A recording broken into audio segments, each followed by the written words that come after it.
Hello, and welcome to Dining with Death, where we discuss infamous cases of death and murder that have an element of food to them, and then we cook the food from the case. I'm Stacy Lee. Let's begin. Today we are going to discuss the mob hit of Mafia boss Carmine Galante. Carmine Galante was an American mobster and boss of the Bonanno crime family. He was known by the nicknames The Cigar and Lilo, which means cigar in Italian. Carmine Galante was born on February 21st, 1910 in the East Harlem section of Manhattan. His parents had immigrated from Italy in 1906. He married Helen Marulli on February 10th, 1945, and they had 3 children together. For the last 20 years of his life, however, Galante lived with Anne Aquavella, and they had 2 children together. Galante was a lifelong criminal, and in 1931, while in prison, he was diagnosed with having a psychopathic personality. Things went south early for the future mobster, and he was sent to reform school at age 10. By the age of 15, he had dropped out of school and started a juvenile street gang. He became associated with the Mafia during the Prohibition era and did his first prison stint at just age 15 for assault. They didn't mess around back then. Age 15, straight to the slammer. In August 1930, he was arrested for the murder of a police officer, but was never indicted. Also in 1930, he engaged in a gun battle with a police officer in which the officer and a 6-year-old child were wounded. He was sentenced to 12 years in prison and was released in 1939 on parole. By 1940, Galante was carrying out hits for Vito Genovese, the underboss of the Luciano crime family. Galante reportedly had a cold, dead-eyed stare and an indifference to human life. In 1943, boss Genovese, living in exile in Italy, offered to kill Carlo Tresca, the publisher of an anti-fascist newspaper that Benito Mussolini hated. Genovese gave the murder contract to Galante, and on January 11, 1943, Galante murdered him as he stepped outside his newspaper office in Manhattan. Carmine Galante was arrested as a suspect, but no one was ever charged in the murder. Later in his life, Joseph Bonanno put Galante in charge of the heroin transport in Montreal, Quebec. The Canadian government soon caught on to Galante, and he was deported back to the United States. In October 1957, Galante, who was now consigliere to Bonanno, met with Lucky Luciano and other American mobsters, and a pact was struck to distribute narcotics throughout the U.S. In 1958, after being indicted on drug conspiracy charges, Galante went into hiding on Pelican Island off the South Jersey shore. He was arrested and released on bail. He went to trial in November of 1960, but jurors kept mysteriously dropping out of the jury, and the jury foreman was seriously injured when he fell down some stairs. Eventually, the trial concluded, and Galante was sentenced to 20 years in prison. He was released in January 1974, where he went right back into his criminal ways. In the late 1970s, he engaged in a power grab and organized the murders of at least 8 members of the Gambino family, with whom he had an intense drug rivalry.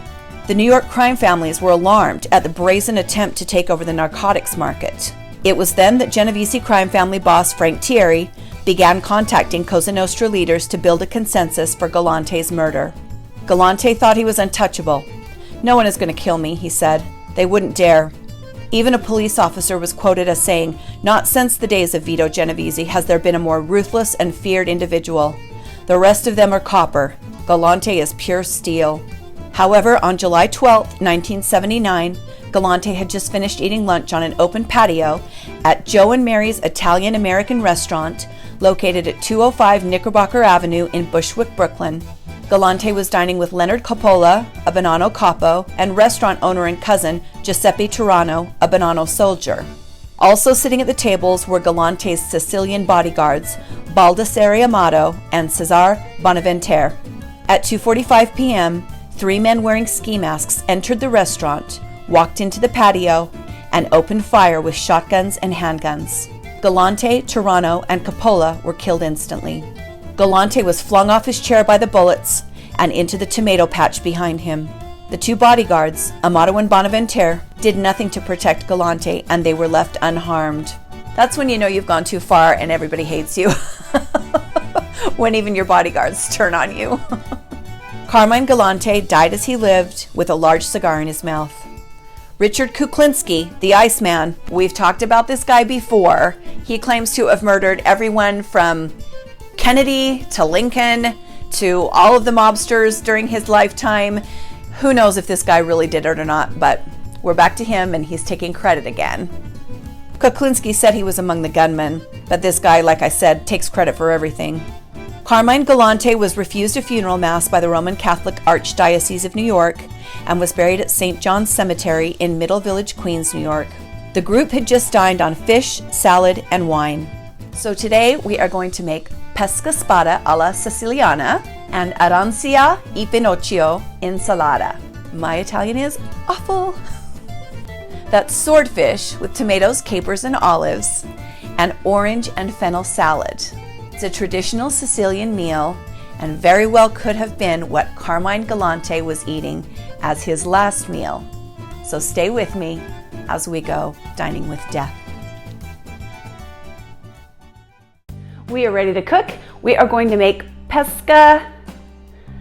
We're going to make swordfish with capers and olives and tomatoes, and we're going to make a fennel and orange salad because I can't remember what it's called in Italian. I'm going to start by prepping our salad ingredients. I'm not going to dress the salad yet because it'll get soggy while we make the rest of the meal, but I'm going to prepare the ingredients and then we'll dress it at the end. So this is fennel. A lot of Americans are not familiar with fennel and think they wouldn't like it because it does have an anise or kind of a black licorice flavor, but it's actually very good, and when most people try it, I have found they like it. So it's kind of the showgirl of the vegetables, isn't it here? Yeah.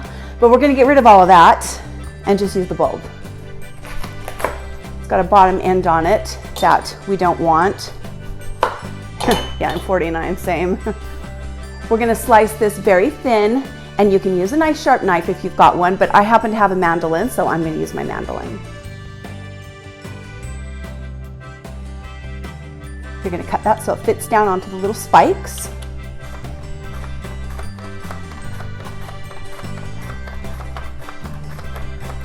Very much a black licorice smell there. Okay. Gorgeous. Look at those beautiful little fennel shavings. And I was always taught to put fennel shavings in really cold water. So I've got a bowl of cold water prepared, but I'm going to taste this first.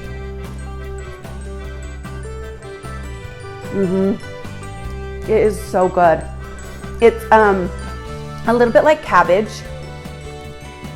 and it's earthy, and then it's got that hint of black licorice, and that's fennel. I've got a bowl of really cold water. My ice is mostly melted, but I'm just going to set that in there. Keep it nice and cold. And then we'll put that on some toweling and dry that out before we make our salad. The only other real prep work that we have today is to get an orange really nice and clean with none of the pith left on it, and we're going to slice it really, really thinly for our salad.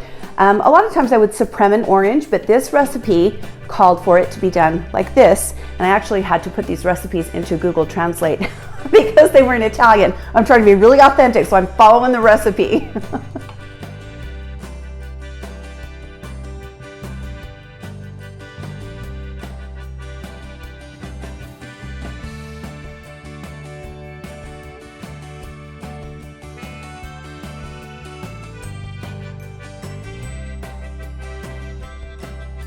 Guess I could have used a smaller knife for that.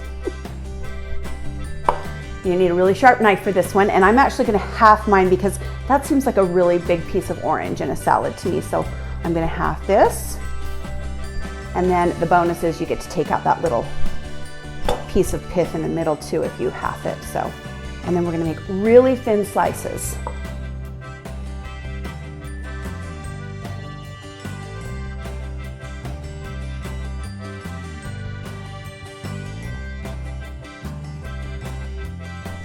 I'm only making salad for me. You could do this on a great big plate.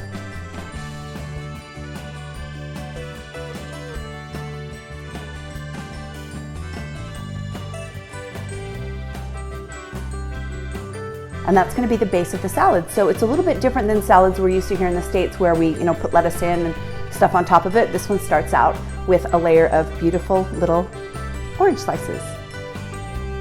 Well, if these ingredients don't say Italian, I don't know what does. So I've got tomatoes, olives, capers, garlic, and olive oil. So we're definitely making Italian today. We're gonna prepare the tomatoes first. I've got these gorgeous tomatoes, these little cherry tomatoes I bought at the market, and these are out of my garden. So I thought it'd be nice to have two different kinds of tastes and textures. So I'm gonna slice the cherry tomatoes in half, and I'm going to third or quarter the tomatoes out of my garden.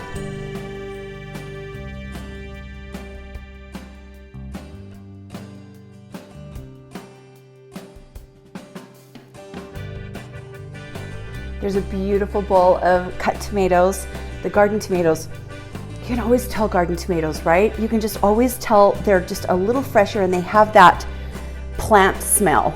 You know, when you touch a tomato plant and it gets on your fingers, you can just smell that so much differently than the other tomatoes. They're like candy. There's a scene in The Sopranos that always makes me laugh. They're talking about going into witness protection, Carmela and Tony, and he goes, what are we gonna do? We're gonna move to Utah, we're gonna grow some tomatoes that have no taste. I know my accent is amazing, right? But it makes me laugh because we actually grow really good tomatoes in Utah. The best tomatoes I've ever had come from my hometown of Cedar City. So they got that one wrong. Got 3 cloves of garlic here.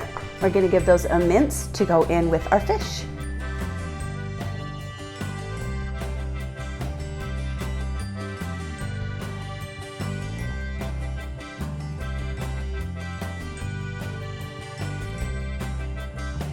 Minced garlic is ready to go. I've got these gorgeous swordfish steaks. Aren't they beautiful?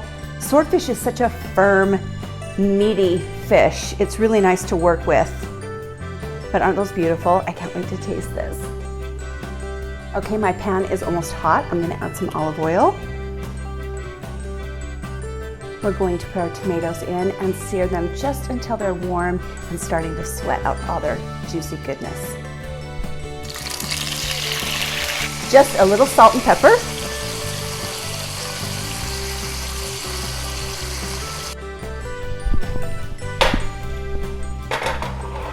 And I'm going to add the garlic.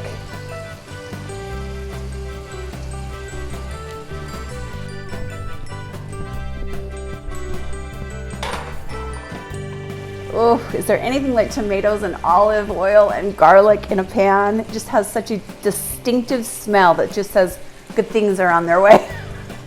Okay, I've got about 1/3 cup of capers here. I've got 2 different kinds of olives. I've just got some green olives and some Kalamata olives.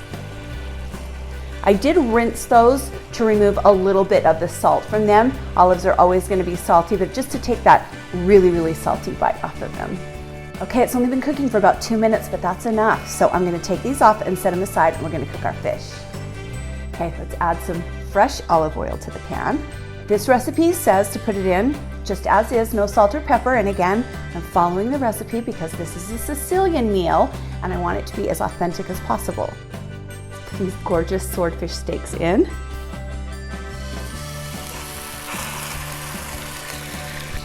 But I am going to give them a little bit of salt and pepper just because you have to, right?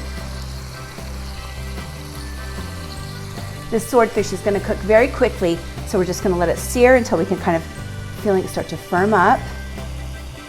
And then we'll flip it once and it'll be done.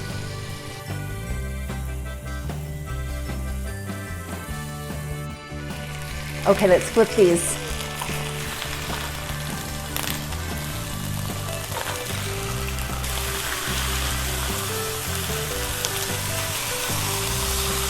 Aren't those beautiful?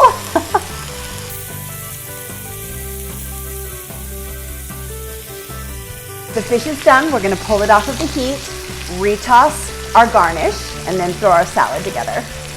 Isn't that gorgeous? Bring the garnish back up to temp. Oh my gosh, I wish you could smell this. Oh my gosh, this is beautiful. What a beautiful dish. We're going to put this salad together really quickly. I have a little sherry vinaigrette here, just a splash, a little kosher salt. Just give that a quick toss. We've got our oranges from earlier. Here's some of the fennel that has been soaking in ice water, and I've just just kind of squoze that dry with a paper towel. Squoze, squeezed. Oof.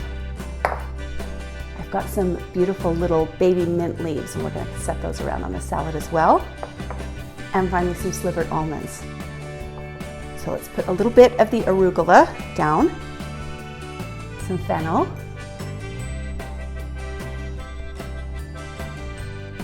and sprinkle some almonds on.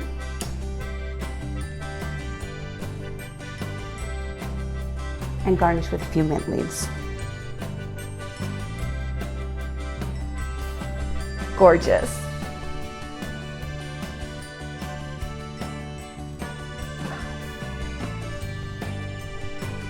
It smells so good.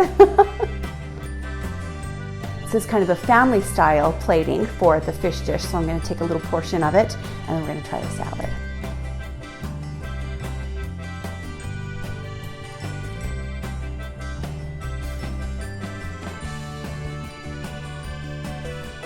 Okay, it smells so good. I'm going to try this garnish first.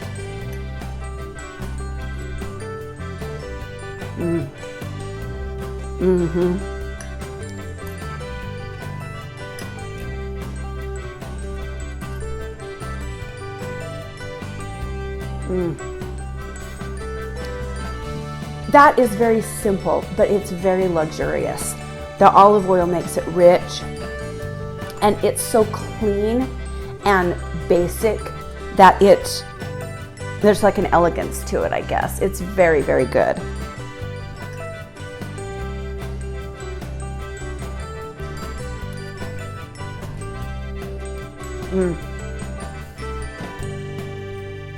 Ooh, the Kalamata olives are so good with the tomatoes. Let's try the fish.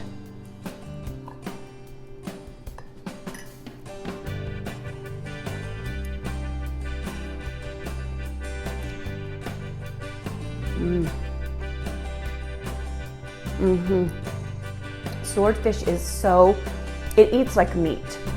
It's so dense and it's so tender. It just kind of flakes apart. And it eats like meat.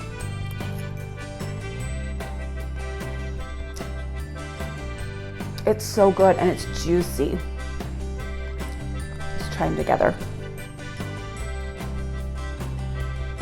It's like a little Italian flag right there, red, white, and green.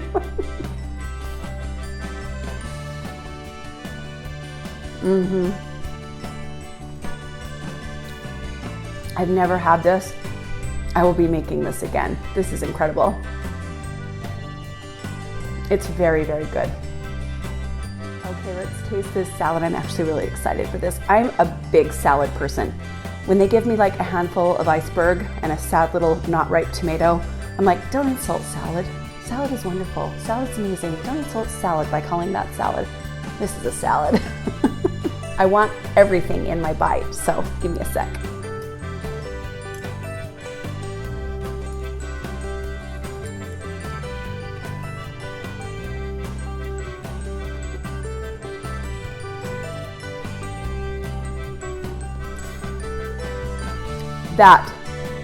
You gotta make this. You gotta make this. If you like salad, you gotta make this.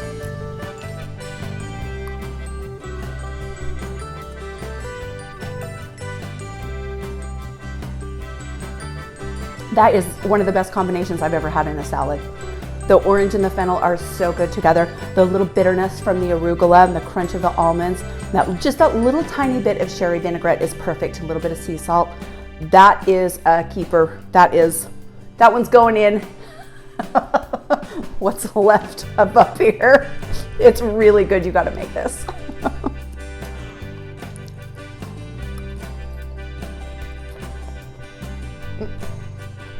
That bite had mint. And that's amazing. I can see why it said to place the mint around, because it's a different salad with the mint. So it's kind of nice to have some bites that have it and some bites that don't. But that salad is incredible. I would definitely say make this if you're into salads like I am. I appreciate you joining me today as we made swordfish with tomatoes, capers, and olives, and orange and fennel salad, two Sicilian classics. and what was documented to be Carmine Galante's last meal. Like and subscribe if you'd like to see more. Thanks for joining me today as we went dining with death. Bye.